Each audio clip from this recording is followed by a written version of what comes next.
Oh, this was supposed to be a good day for Oxford United, and it has been a good day up until 7:45 p.m. and beyond. Oh, hello, everybody, and welcome back to another review of this Oxford United season. Let's start off the field. Good news from the meeting today with Oxfordshire County Council. They've given Oxford approval to enter into further talks about getting leasing and planning permission for the site at Freezeway, the Triangle. It's only the first step, but it was an important first step, and Oxford United got approval on that one. So then, good, great. And then we went to Adams Park in the evening, thinking things will be different this time. We normally lose to Wycombe. We normally don't play very well against Wycombe, and it ends in a very frustrating fashion. But things will be different this time. But they weren't. It finished Oxford United 0. There you go. I've done even that wrong. Wycombe Wanderers 2.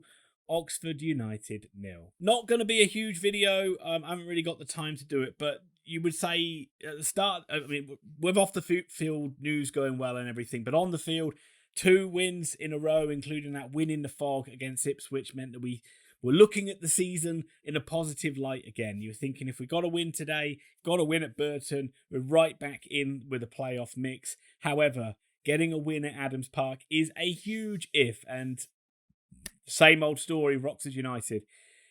We huff and we puff and we just can't score against this Wycombe defence, and we give up 2 very, very simple goals. It's not always 2, sometimes it's only even 1, like it was at the Sam Stadium earlier on in the season, and we just can't find a way back into the game. There'll be a lot of talk about Robinson's tactics. At the start of the game, he went back to playing 4-3-3 in this one, as opposed to playing the 3-5-2 or 5-3-2 like we did against Ipswich. What was unlucky on Brandon Fleming for not playing and starting in this game. And it meant that we were a bit suspect at the back, and Wycombe took full advantage of that. They've got players that can exploit Oxford United's weaknesses, and I think I heard it on one of the Oxford United podcasts that said everything Wycombe Wanderers do well is stuff that Oxford struggle against, and we saw that in evidence today. And as I always do, I always give credit to Gareth Ainsworth and his tactics. It frustrates the life out of us, but it always seems to work against us. And they're very well drilled and very well organised. They sensed a weakness in Oxford United's defence today down that right-hand side with Jevon Anderson. And really, that is where Oxford got exploited this afternoon, either with long balls raking across the field, long balls from the keeper, or even when Wycombe did keep the ball on the ground and pass it in behind us. And that's where the goals came from.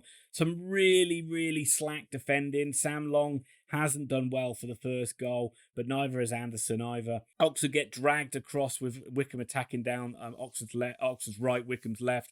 Ball comes across the box, and Oxford just leave Sam Vokes in acres of space. This is a guy that's played in the Premier League, and we just leave him in fucking acres of space. Sam Long he's played great for a long time now, but he gets dragged across to the near post, and nobody's marking Vokes. He's completely unmarked, and he taps it in to an empty net. Oxford got a let-off before that with a long raking corner, which caused problems in the back line, which Oxford just managed to scramble clear. But going forward, Oxford huffed and they puffed, and they looked like they could create some chances themselves. And Wiltshire was a bit hot and cold down the left-hand side, but at least he provided a little bit of intent. I thought Lewis Bate played okay in midfield as well, but it was just, you felt like Oxford always looked suspect at the back in this game. And there was a massive chance for Kyle Joseph to get us back to 1-1. I think it was Joseph, or either it was him or Billy Bowden. I think it was Kyle Joseph. Lewis Bate was really well in midfield, gets the ball to Joseph in the edge of the box. He gets the ball out of his feet. The shot goes just wide. And we just can't score against this Wycombe side. It's so frustrating. The amount of times Oxford got the ball into a good area and either the shot just wasn't clinical enough, or it bobbled, or a player was reluctant to shoot, or overplaying. It was unbelievably frustrating. And that was really the difference between the two sides. Wycombe were much more clinical, evidenced by their second goal. It comes from a long punt downfield, which Jevon Anderson fails to compete with their defender. It runs on to Mehmeti. He cuts inside. Lovely goal from a Wycombe point of view. Beautiful finish. From Oxford's point of view, we're just thinking, why are we allowing their top goal scorer to have so much space and time? And from then on in, 2-0 down. I don't think there's any Oxford fans that really thought we were going to get back into this one. Second half was just everything we thought it would be. Remarkably frustrating. Just constantly putting pressure on the Wycombe backline, but that backline stands so strong. They're so well organised. They're so good at getting bodies back. Look, there's instances I saw in the game, like with Wycombe, the goal Oxford conceded for the first goal, where Wycombe get a ball across the box, and there's only 3 Oxford defenders defending it. In similar situations, Oxford get a ball into the box, and there's 5, 6, 7, 8 Wycombe defenders defending it. So the organisation of Wycombe Wanderers has always been better, and Gareth Ainsworth has always been much better than KARL Robinson at that tactical aspect of play. And you can't help but feel that that's the momentum stifled once again. It's just this season just cannot get sustained momentum, isn't it? It's 2 steps forward, 1 back. At times we haven't even got to 2 steps forward before we've fallen back. It's just another frustrating part of the season for Oxford. All we can do now is go on to the Burton game, and I am still going to it and looking forward to it. Hopefully we can get back to winning ways at the weekend. It's a bogey side that we just don't do well against, and I think we're just going to have to forget it. But as I always do, credit to Wycombe Wanderers. They've beaten us fair and square once again. They're above us in the league. They finished above us in the league last season. Are they better than us? I think you have to say that they are.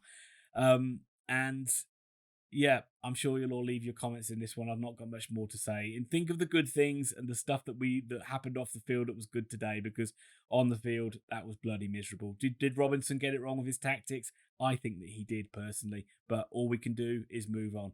Try and enjoy your evening. We'll see you at Burton on Saturday. Thanks very much.